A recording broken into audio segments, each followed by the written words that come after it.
What's up, everyone? If you're looking for some fresh games to play with friends this April, you're in the right place.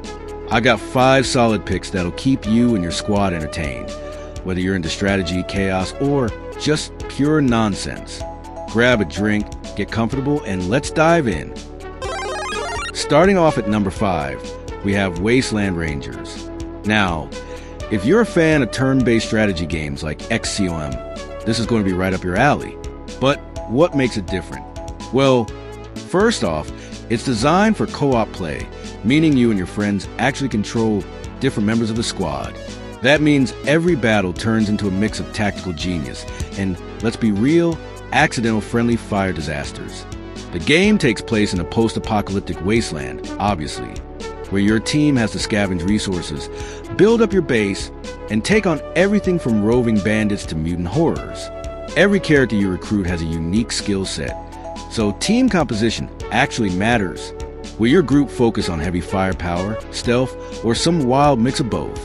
That's up to you. Just be warned.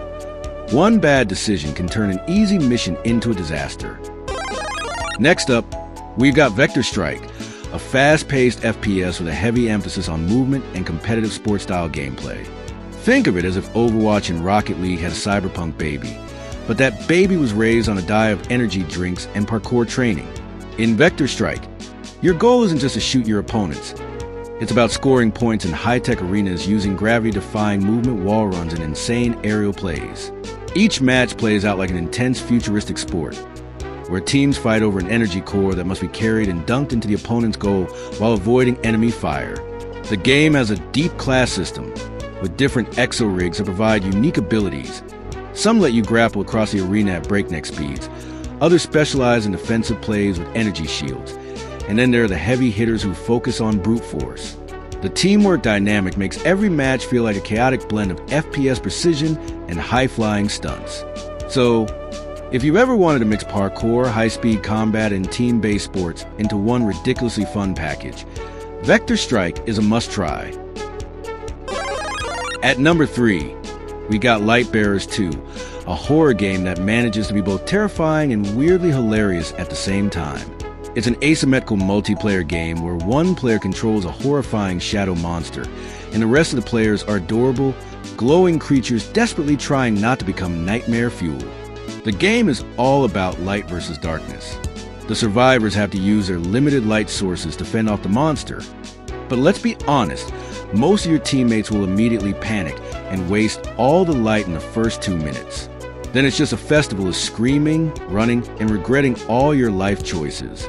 But if you're playing as a monster, oh buddy, you get to lurk in the shadows, set traps, and basically gaslight your friends into thinking they're safe when they absolutely are not.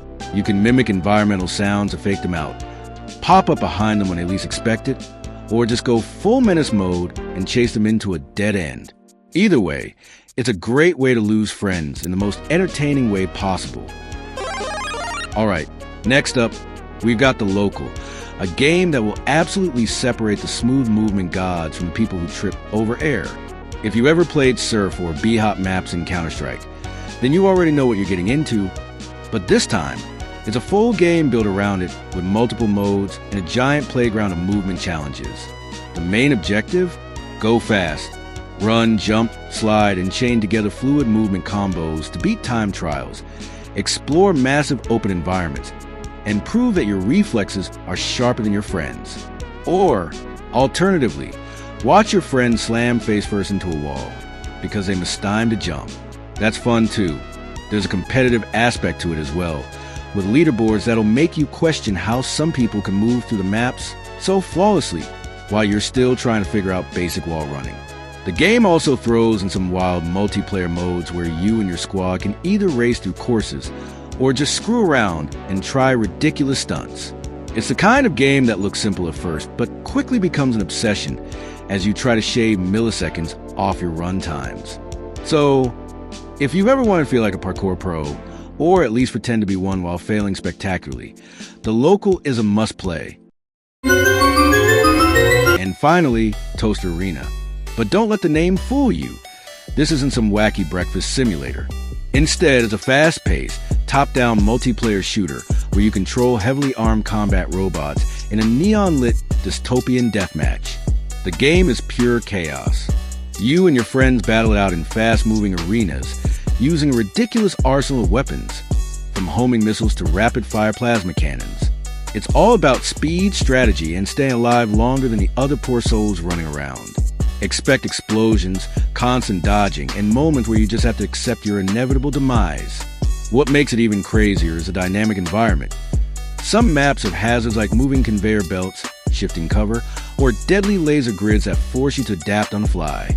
There's also a progression system where you can upgrade your bot, unlocking new abilities and weapons to bring even more destruction to the battlefield. So, if you love fast, skill-based shooters that test your reflexes while keeping you on the edge of your seat, Toaster Arena is an absolute must-play.